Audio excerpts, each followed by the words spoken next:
کوفہ کے خطانے لگے سیدنا امام حسین رضی اللہ تعالیٰ عنہ کو کہ آپ ہمارے پاس آ جائیں شیعان علی کی طرف سے، ہم آپ کے ہاتھ پر بیعت کریں گے اور یزید کا تختہ الٹ دیں گے، اور ہزارہ لوگ بےتاب ہیں، اس طرح دعوتیں آنے لگیں۔ سیدنا امام حسین علیہ السلام یہ تمام خطوط پڑھ کر آپ نے فیصلہ کیا کہ اگر ہزارہ لوگ اس وقت مجھے حق کی آواز بلند کرنے کے لیے بلا رہے ہیں اور امر بالمعروف اور نہی عن المنکر کے لیے بلا رہے ہیں، اور یزیدی آمریت اور یزید کا ظلم و تشدد اور یزید کا جبر و بربریت اور دین حق سے یزید کا انحراف اور اسلامی نظام میں خلافت سے یزید کی بغاوت اور اس کا فسق و فجور اور اسلام کے خلاف، اسلام کی قدروں کے خلاف یزید کی کھلی جنگ پر مبنی ایک پلید حکومت کے خاتمے کے لیے اگر مسلمانان کوفہ مجھے بلا رہے تو اب میرا فریضہ ہے کہ میں ان کی دعوت میں لبیک کہوں اور وہاں پہنچوں اور پہنچ کر ان کی بیعت لوں اور میں مسلمانوں کا ایک گروہ کثیر اکٹھا کر کے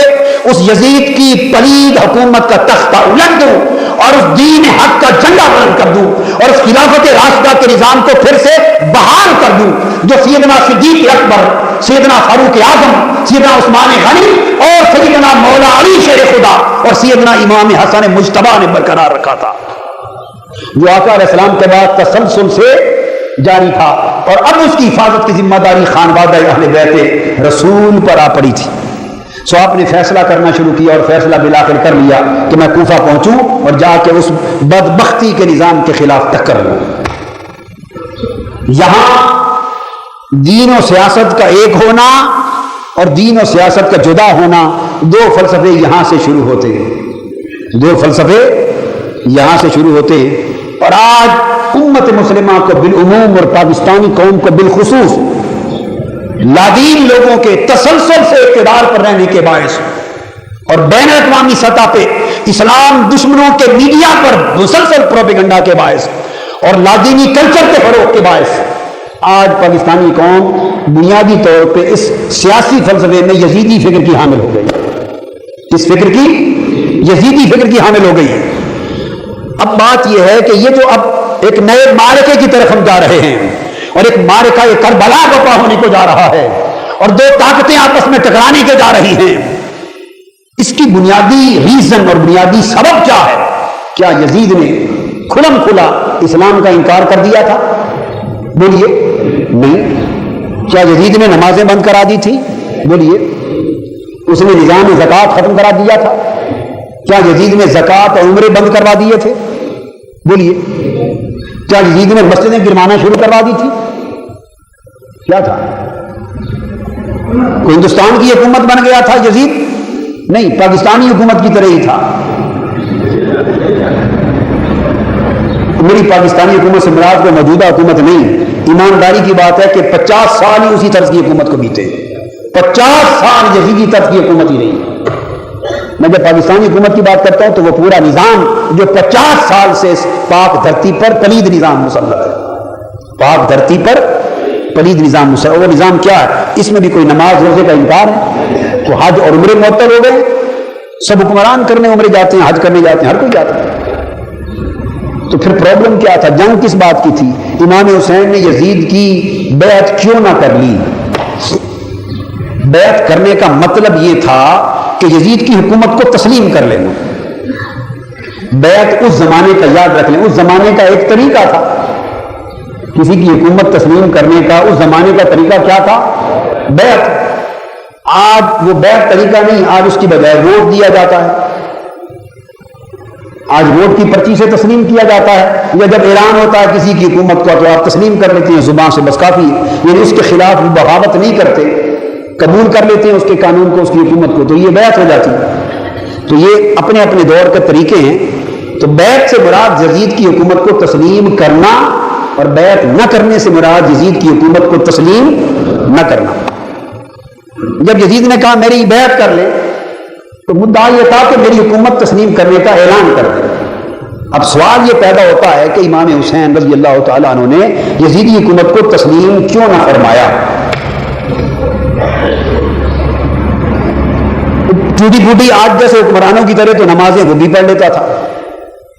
اگر آج حکمران کوئی اکا دکا نماز پڑھ لیتے ہیں تو وہ بھی اکا دکا نماز پڑھتا تھا۔ آج کے حکمران بھی لاکھوں کروڑوں روپے کے شکار کرتے ہیں، وہ بھی شکار پر جاتا تھا۔ آج کے حکمران اور لیڈر بھی نماز بھی اکا دکا پڑھتے ہیں، حج اور عمرے بھی کرتے ہیں، شرابیں بھی پی لیتے ہیں، کوئی پیتا کوئی نہیں پیتا، کوئی زیادہ پیتا ہے، وہ بھی یہی کام کرتا تھا، جوئے وغیرہ بھی کر لیتے ہیں، بدکاری زنا بھی کر لیتے ہیں در پردہ، وہ بھی کرتا تھا. تو کردار میں کوئی فرق نہیں تھا اور نظام میں بھی کوئی فرق نہیں تھا. جنگ کی بنیاد کیا تھی؟ معرکہ کربلا کی اصل حقیقت کیا تھی؟ حقیقت یہ تھی کہ یزید یہ چاہتا تھا کہ حسین مذہب کی تبلیغ تم سنبھال لو اور سیاست و حکومت میں سنبھال لو. تم سیاست میرے لیے چھوڑ دو اور مداخلت نہ کرو سیاست میں اور میری حکومت میں روڑے نہ اٹکاؤ، اور مذہب اور دین کی تبلیغ اور پرچار اور باز اور خطبہ جمعہ اور درس یہ میں آپ کے لیے چھوڑ دیتا ہوں. مسجدوں میں واز دینا، درس دینا، اللہ اللہ کرنا، درس قرآن دینا، خطاب کرنا، تبلیغ کرنا، لوگوں کو حدیث قرآن پڑھانا، یہ کام آپ کے لیے چھوڑ دیتا ہوں. اور سیاست کرنا، حکومت کرنا، سلطنت چلانا اور پورے ملک کے نظام کو اور وسائل پہ قابو ہو کے اس کو آگے چلانا، یہ میرے لیے چھوڑ دو. بس یزید یہ تقسیم مانگتا تھا اور امام حسین یہ تقسیم نہیں مانتے تھے. یزید مانتا تھا اور حسین نہیں مانتا تھا. اتنی سی بات تھی. یزید بھی لا الہ الا اللہ محمد رسول اللہ پڑھنے والا تھا، مگر اس نے کہا کہ آؤ حسین لا الہ الا اللہ محمد رسول اللہ کے 2 ٹکڑے کر لیں، مذہب کا حصہ تم سنبھال لو اور سیاست و حکومت کا حصہ میں سنبھال لوں. میں تمہاری تبلیغ میں مداخلت نہ کروں بلکہ مدد بھی کر دوں گا. تم میری سیاست و سلطنت میں مداخلت نہ کرو. یزید اپنی آمریت چاہتا تھا، اس نے خلافت کو آمریت سے بدل دیا، لوگوں کے حقوق ان سے چھین لیے، عدل و مساوات کا نظام ختم کر دیا، خلافت جس حقیقی مشاورت کی روح پر قائم تھی اسے پامال کر دیا، خاندانی حکومت لے آیا، اس کا حکم قانون بن گیا. وراثت چاہتا تھا، جمہوریت ختم کرنا چاہتا تھا. اس کے سامنے کوئی کھڑا ہو کر اس کے غلط کو غلط نہ کہہ سکے. بس وہ مطلق العنان حکمرانی کے قیام کا خواہش مند تھا. حسین ہو یا عبداللہ بن عمر یا عبداللہ بن زبیر، کوئی بڑا سے بڑا ہو، وہ یہ گوارا نہیں کرتا تھا کہ یزید کے غلط کام کو اس دھرتی پر کوئی کھڑا ہو کر غلط کہہ سکے. بس اتنی سی بات تھی. اس نے کہا کہ آپ یہ بات مان لیں اور پھر آپ بھی آرام سے چلیں اور میں بھی آرام سے چلتا ہوں. اور امام حسین کا جواب کیا تھا؟ امام حسین نے فرمایا یزید بدبخت، میں اپنے مصطفیٰ کے اپنے نانا کے دین کو 2 ٹکڑوں میں تقسیم ہونے کی اجازت نہیں دوں گا. اگر سیاست، حکومت اور سلطنت اور ادھر دین، مذہب اور روحانیت 2 الگ چیزیں ہوتی تو پھر مصطفیٰ فقط مسجدوں میں نظر آتے، احد کے میدانوں میں دکھائی نہ دیتے. اگر سیاست و مذہب 2 جدا چیزیں ہوتی تو پھر مصطفیٰ رات کو صرف مصلے پر سجدے کرتے نظر آتے، وہ حنین کے اور طائف کے بازاروں میں پتھر کھاتے نظر آتے.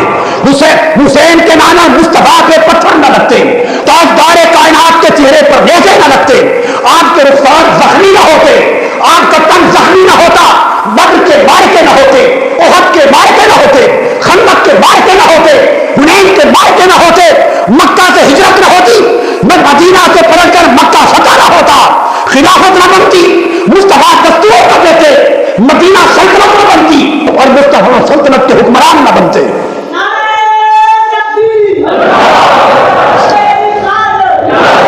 بس حضور مکہ کے سین میں بیٹھ جاتے، آنے جانے والوں کو کلمہ پڑھاتے رہتے، نماز کے طریقے سکھاتے، حج زکات کے طریقے سکھاتے، قرآن پڑھاتے، حلال حرام سکھاتے اور کہتے یہ قریشی، یہ مکہ کے سردار، یہ جاگیردار، یہ بڑے جیسا نظام چلا رہے ہیں چلاتے رہو. اگر انسانوں کو غلام بنا رہے ہیں تو اس سے ٹکر نہ لو، غریبوں کو پیس رہے ہیں تو اس سے ٹکر نہ لو، تمہارا خون نچوڑ رہے ہیں ان سے ٹکر نہ لو، چونکہ یہ سیاست بن جائے گی. جب آپ حکمرانوں سے جب ٹکراتے ہیں سیاست بن جاتی ہے. جب آپ حکمرانوں سے ٹکراتے، لوگوں کے حقوق مانگتے، حکمرانوں کی بات غلط بات پہ توقتے ہیں، جو ہی آپ اس سمت نکلتے ہیں یہ سیاست بن جاتی.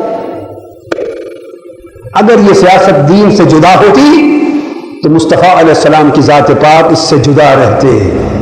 اور ہجرت مدینہ کے بعد جب آپ کو ریاست مدینہ کا حکمران اور سربراہ بنایا گیا، دستوری سربراہ، ہیڈ آف دی اسٹیٹ بنایا گیا، حضور علیہ السلام انکار کر دیتے، فرماتے مجھے ریاست مدینہ کا حکمران بننے کی کیا ضرورت ہے، میں تو فرش سے عرش تک ساری کائنات کا بادشاہ ہوں۔ حکمران بن گئے، کیوں بنے؟ سیدنا صدیق اکبر اقتدار کے بھوکے تھے جی، کیوں خلیفہ راشد بن گئے، تخت پر جا بیٹھے؟ سیدنا فاروق اعظم حکومت و سلطنت کے بھوکے تھے؟ معاذ اللہ نہیں، کیوں تخت حکومت پر بیٹھے اور سلطنت لے لی؟ سیدنا عثمان غنی سلطنت کے بھوکے تھے؟ کیوں تخت سلطنت پہ بیٹھے حکومت لے لی؟ اور کیا مولا علی شیر خدا سلطنت کے بھوکے تھے؟ کیوں سلطنت پہ اور تخت پر بیٹھے خلافت لے لی؟ کیا امام حسن مجتبیٰ سلطنت کے بھوکے تھے؟ کیوں تخت سلطنت پہ بیٹھے؟ اور کیا امام حسین سلطنت کے بھوکے تھے؟ کیوں خانوادہ لٹا دیا اور کربلا بپا کیا؟ اس ساری اسلام کی تاریخ کو آج یزیدی لادینی فکر نے اٹھا کے ایک طرف رکھ دیا ہے، اور جو اس ملک کے نظام کے بدلنے کی بات کرتا ہے اور مسجد سے نکل کر معاشرے کے صدر کو بدلنے کی بات کرتا ہے، آج اچھے بڑے مذہبی نمازی لوگ بھی کہتے ہیں کہ سیاست میں آ گئے،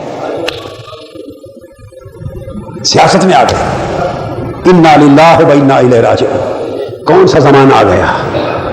تو پھر تو سب سے بڑی تہمت امام حسین پر لگ جاتی، پھر اہل بیت پہ لگ جاتی، پھر خلفائے راشدین پہ لگ جاتی، اور سب سے بڑھ کر خود تاجدار کائنات پر لگ جاتی، جو ہیڈ آف دی اسٹیٹ بن گئے تھے، ریاست مدینہ کے سربراہ بن گئے تھے، جنہیں لشکر بھیجے، فوجیں بھیجی، جنگیں کرائیں، عدالتیں لگائیں۔ یہ سب کچھ کیا ہے؟ یہ سیاست نہیں تو اور کیا ہے؟ اس سے اوپر چلے، سیدنا موسیٰ علیہ السلام مدین سے چلتے ہیں، اپنا روحانی سفر مکمل کر کے حضرت شعیب علیہ السلام کے پاس شادی کر کے اپنی زوجہ کو لے کر مدین سے چلتے ہیں مصر کی طرف۔ وادی ایمن میں پہنچے، وادی ایمن میں پہنچے، وہ وادی جہاں کوہ طور ہے۔ تو موسیٰ علیہ السلام پہنچے اس درخت کے پاس جہاں نور حق کے تجلی بن کے چمکا، اور اللہ پاک نے پہلا کلام کیا سیدنا موسیٰ علیہ السلام سے، پہلا کلام، اور پہلی بار یہ طور کی گفتگو بعد میں ہوئی، طور کی گفتگو 40 دن طور کا چلہ بعد میں ہوا، تورات بعد میں ملی۔ بھئی وہ تو مصر سے جب بنی اسرائیل کو لے کر نکلے ہیں دریائے نیل عبور کر کے، اور دوبارہ وادی سینا میں آئے ہیں، اور وہاں بنی اسرائیل نے قیام کیا، تو اس زمانے میں پھر طور پر گئے اور کلم اللہ موسیٰ تکلیما، پھر خدا کا کلام ہوا اور تورات ملی۔ یہ بعد کا واقعہ ہے۔ میں بتا رہا ہوں جب مدین سے مصر آ رہے ہیں، ابھی مصر میں داخل نہیں ہوئے، مدین سے نکلے، تو منصب رسالت پر جب سیدنا موسیٰ علیہ السلام کو فائز کیا گیا۔